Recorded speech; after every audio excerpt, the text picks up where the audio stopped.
வசனம் மழை போல் பெய்திறங்கும், சத்தியம் மலர் போல் இதழ் விரியும். சத்தியம் சத்தியமே, சத்தியம் சத்தியமே, சத்தியம் சத்தியமே, சத்தியம் சத்தியமே.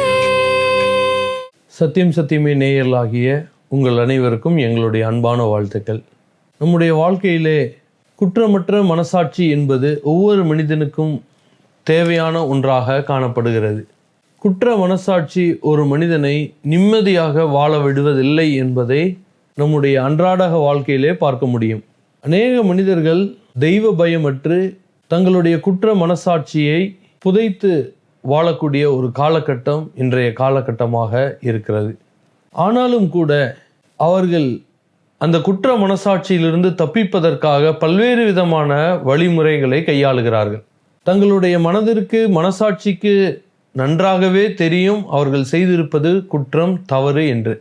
ஆனால் அதை ஒத்துக்கொள்வதற்கும் அதை சரி செய்வதற்கும் அவர்களுக்கு மனம் வருவதில்லை. ஆகவே பல்வேறு விதமான காரியங்களை செய்து அந்த குற்ற மனசாட்சியை அவர்கள் மறைக்க பார்க்கக்கூடிய முயற்சியிலே மனிதன் இறங்குகிறான். அதற்காக வேண்டி பல்வேறு விதமான பிராயச்சித்தங்களை பரிகாரங்களை செய்வதற்கு அவன் முயற்சி எடுக்கிறான். இறுதியாக அந்த முயற்சியிலே அவன் தோற்றும் போவதை நாம் பார்க்கிறோம்.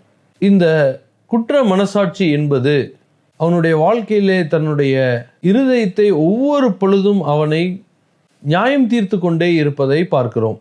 பிரியமானவர்களே, நம்முடைய மனசாட்சி குற்றமற்றதாக இருக்க வேண்டும் என்று சொல்லி இறைவனாகிய இயேசு கிறிஸ்து விரும்புகிறார். அதற்கு நாம் என்ன செய்ய வேண்டும்? மிக எளிமையாக ஒரே ஒரு காரியத்தை உங்களுக்கு அதற்காக எடுத்துரைக்க விரும்புகிறேன். ஒரு ஊரிலே ஒரு மிகப்பெரிய செல்வந்தன் காணப்பட்டார். நமக்கு தெரியும், நம்முடைய அன்றாட வாழ்க்கையிலே நாம் பார்க்கிறோம். அதிலும் இந்தியாவிலே இருக்கக்கூடிய செல்வந்தர் அதிகமான பேர் அவர்கள் குற்றமற்றவர்கள் என்று காண்பிப்பதற்காக தங்களுடைய உடையிலே அதை வெளிப்படுத்துகிறார்கள். ஒவ்வொரு மனிதனும் தான் நிரபராதி என்பதை தன்னுடைய உடையின் வாயிலாக வெளிப்படுத்துகிறான். மனிதனுக்கு உடை என்பது மிக முக்கியமான ஒன்றாக இருக்கிறது. அது அவனுடைய மானத்தை மட்டுமல்ல, அவனுடைய மனதையும் வெளிப்படுத்தக்கூடியதாக இருக்கிறது. அதற்காக வேண்டி தங்களுடைய உடையிலே அவர்கள் எப்படிப்பட்டவர்கள் என்பதை காண்பிக்கிறார்கள். பிரியமானவர்களே, இந்த செல்வந்தன் மிகவும் நேர்த்தியாக வெள்ளை உடைகளை அணியக்கூடியவராக காணப்பட்டார். அவர் எங்கு சென்றாலும் வெள்ளை உடைதான், வெள்ளை சட்டை, வெள்ளை வேஷ்டி, இதுதான் அவருடைய வாடிக்கையாக இருந்தது. தான் எப்பொழுதும் அப்பழுக்கற்ற ஒரு மனிதன் என்பதை எல்லா விதத்திலும் காண்பிக்கக்கூடியவராக அந்த செல்வந்தர் காணப்பட்டார். ஒரு நாள் தற்செயலாக அவருடைய பேனாவிலிருந்து அவருடைய வெள்ளை சட்டையிலே இங்கானது வடிந்தது. அது அவருடைய சட்டையை கரைப்படுத்தி அந்த நீல கலரை மிக வெளிப்படையாக அது காண்பித்தது. அவர் சற்றும் எதிர்பார்க்கவில்லை இப்படியான ஒரு நிகழ்வு நடக்கும் என்று சொல்லி. முதலாவது அந்த வெள்ளை உடையில அந்த நீல கரை, அந்த இங்க் மை வரும் பொழுது அதை எப்படியாவது மறைக்க வேண்டும் என்று அவர் முயற்சித்தார். அது தற்செயலாக அது நிகழ்ந்திருந்தாலும் அது அவருக்கு சங்கோஜத்தை கொடுத்தது, அது அவருக்கு சங்கடத்தை கொடுத்தது. எனவே ஒரு தனி அறையிலே சென்று அவர் தன்னுடைய சட்டையை கழட்டி அந்த மை படிந்திருந்த இடத்திலே சற்று தண்ணீரை ஊற்றி கையில் இருந்த துணிகளால் அதை துடைத்தார். இது எப்படியாவது மறைத்து விடலாம் என்று எண்ணி. ஆனால் அவர் அந்த இதில் தண்ணீர் ஊற்றி துடைக்க அந்த மையினுடைய அளவு அது பரவ ஆரம்பித்தது. எங்கெல்லாம் தண்ணி பட்டதோ அங்கெல்லாம் அதை சுற்றியும் அதிகமாகிறதை அவர் உணர்ந்தார். உடனே அவர் துடைப்பதை நிறுத்திவிட்டார். அது இன்னும் அவருக்கு ஒரு மிகப்பெரிய ஒரு தலைவலியாக காணப்பட்டது. எதிர்பாராத இடத்திலே இப்படியாக நிகழ்ந்து விட்டதே, இந்த கரையானது மிக வெளிப்படையாக தெரிகிறதே என்று சொல்லி அவர் சங்கடத்தோடு அந்த இடத்தை விட்டு அவர் கடந்து சென்றார்.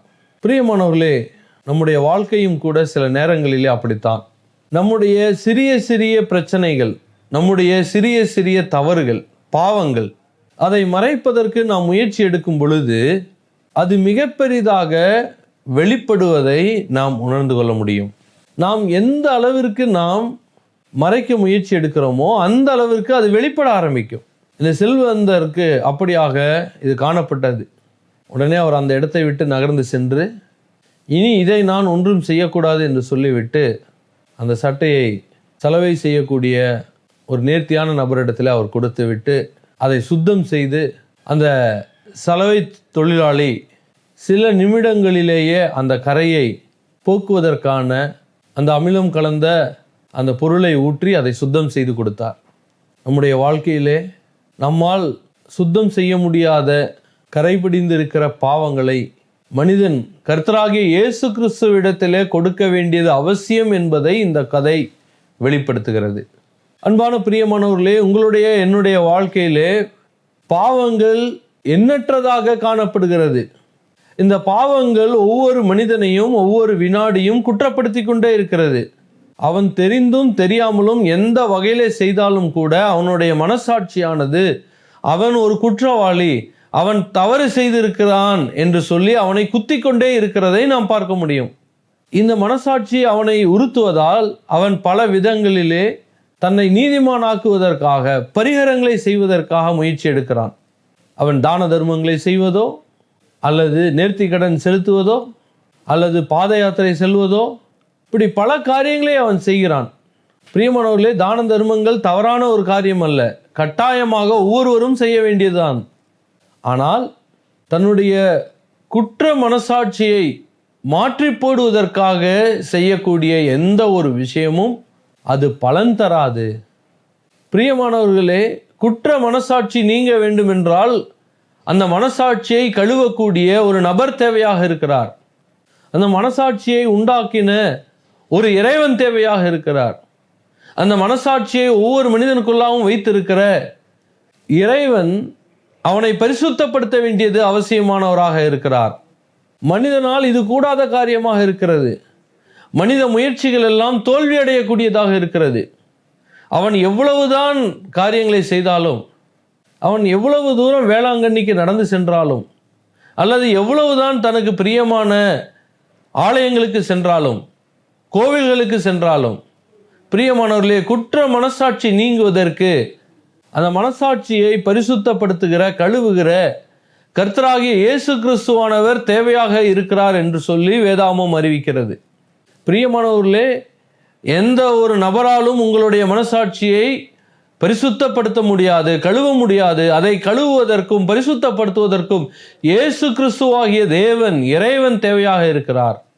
மனிதனுக்கு தேவை குற்ற மனசாட்சி நீக்கப்படுதல். பிரியமானவர்களே, அவன் நிம்மதியாக வாழ வேண்டும் என்றால் அவன் குற்றமற்ற ஒரு மனசாட்சியை உடையவனாக காணப்பட வேண்டும். அது எப்படி சாத்தியம்? இயேசு கிறிஸ்துவால் முடியும் என்றால் அந்த இயேசு கிறிஸ்துவிடத்திலே நான் என்ன செய்ய வேண்டும்? நான் அவருக்கு காணிக்கையை கொடுக்க வேண்டுமா? அவருக்கு ஏதாவது பிரியமான பொருட்களை கொடுக்க வேண்டுமா? எதை நான் கொடுத்து இந்த குற்றமற்ற ஒரு மனசாட்சியை பெற்றுக்கொள்வது என்று கேட்டால், பிரியமானவர்களே, அவன் தன்னுடைய பாவத்தை தேவனிடத்திலே அறிக்கையிட வேண்டியவனாக இருக்கிறான். 1 யோவான் புஸ்தகம் 1 அதிகாரம் அதனுடைய 7-10 வரைக்கும் இருக்கக்கூடிய வசனங்கள் அதைத்தான் சொல்லுகிறது. நம்மில் பாவம் இல்லை என்போமானால் நம்மை நாமே வஞ்சிக்கிறவர்களாக இருப்போம். முதலாவது, ஒவ்வொரு மனிதனும் தன்னில் பாவம் உண்டு என்று ஒத்துக்கொள்ள வேண்டியவனாக இருக்கிறான்.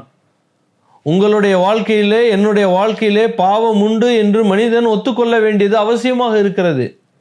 தான் ஒரு பாவி என்பதை மனிதன் புரிந்து கொள்ள வேண்டும். பிரியமானவர்களே, பாவம் உண்டு என்பதை எவன் ஒத்துக்கொள்ளுகிறானோ அவனுக்கே பாவ மன்னிப்பானது கிடைக்கிறது. ஆகவே அவன் தன்னுடைய வாழ்க்கையிலே பாவம் உண்டு என்று ஒத்துக்கொள்ள வேண்டியது அவசியம். அவன் பாவம் உண்டு என்று ஒத்துக்கொள்வது மட்டுமல்ல, அந்த பாவத்தை ஒத்துக்கொள்ளக்கூடிய மனப்பான்மை இன்றைக்கு அநேக மக்களுக்கு உண்டு. பொதுவாக எல்லாரும் சொல்வார்கள், நான் ஒரு இயேசுநாதர் அல்ல, நான் ஒரு புத்தன் அல்ல, நான் ஒரு விவேகானந்தர் அல்ல, நான் நீதிமானாக இருக்கிறது, நான் சராசரி மனிதன் தான், என்னிடத்தில் தவறுகள் உண்டு தான், அதில் என்ன பெரிய விஷயம் இருக்கிறது என்று அதை கடந்து போக முயற்சிக்கக்கூடிய மனிதர்கள் அது அநேகம். பிரியமானவர்களே, நீங்கள் அப்படி காணப்படக்கூடாது. உங்களுடைய வாழ்க்கையிலே பாவம் உண்டு என்பதை ஒத்துக்கொள்ள வேண்டியது அவசியம். அப்படி ஒத்துக்கொள்ளும் பொழுது நாம் என்ன செய்ய வேண்டும்? பாவத்தை அறிக்கையிட வேண்டும். சங்கீதம் 32வது சங்கீதம் அதனுடைய முதல் வசனத்திலே அப்படியாக வாசிக்கிறோம். எவனுடைய மீறுதல் மன்னிக்கப்பட்டதோ, எவனுடைய பாவம் மூடப்பட்டதோ அவன் பாக்கியவான். எவனுடைய அக்கிரமத்தை கர்த்தர் எண்ணாது இருக்கிறாரோ, எவனுடைய ஆவியில் கபடம் இல்லாது இருக்கிறதோ அவன் பாக்கியவான். நான் என் அக்கிரமத்தை மறைக்காமல் என் பாவத்தை உமக்கு அறிவித்தேன். பிரியமானவர்களே, நான் ஒரு பாவி என்று ஒத்துக்கொள்வது மட்டுமல்ல, அந்த பாவத்தை மறைக்காமல் தேவனிடத்திலே அறிவிக்க வேண்டியது அவசியமாக இருக்கிறது.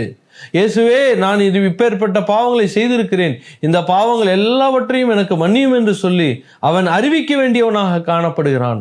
அவன் அறிக்கையிட வேண்டியவனாக அவன் காணப்படுகிறான். அவன் அறிக்கையிடும் பொழுது இயேசு கிறிஸ்துவானவர் அவனுக்கு பாவ மன்னிப்பை கொடுத்து குற்றமற்ற மனசாட்சியை அவனுக்கு கொடுக்கிறார். எபிரேயருக்கு எழுதின புஸ்தகம் 9வது அதிகாரம் 14வது வசனம். நித்திய ஆவியினாலே தம்மை தாமே பழுதற்ற பலியாக தேவனுக்கு ஒப்பு கொடுத்த கிறிஸ்துவினுடைய இரத்தம் ஜீவனுள்ள தேவனுக்கு ஊழியம் செய்கிறதற்கு உங்கள் மனசாட்சியை செத்த கிரியைகளற சுத்திகரிப்பது எவ்வளவு நிச்சயம். உங்கள் மனசாட்சியை சுத்திகரிப்பது நிச்சயம். பிரியமானவர்களே, இயேசு கிறிஸ்துவிடத்திலே நீங்கள் அறிக்கையிடும் பொழுது உங்களுடைய மனசாட்சியை அவர் சுத்திகரிக்கிறது நிச்சயமாக இருக்கிறது. இயேசு கிறிஸ்து உங்களுடைய மனசாட்சியை சுத்திகரித்து நீங்கள் பாவி என்ற நிலையிலிருந்து நீங்கள் நீதிமான்கள் ஆக்கப்படுகிறீர்கள். பிரியமானவர்களே, அப்படி நீங்கள் பாவம் மன்னிக்கப்படும் பொழுது நீங்கள் பாக்கியவான்களாக காணப்படுவீர்கள் என்று சொல்லி வேதாமம் சொல்கிறது.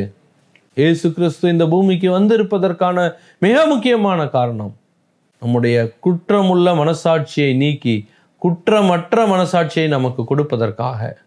ஆகவே வானத்திலிருந்த தேவன் இந்த பூமியிலே மனிதனாக அவதரித்து அவர் பரிசுத்தமாக பிறந்து வாழ்ந்து மரித்து அடக்கம் பண்ணப்பட்டு உயிர் தெளிந்திருக்கிறார்.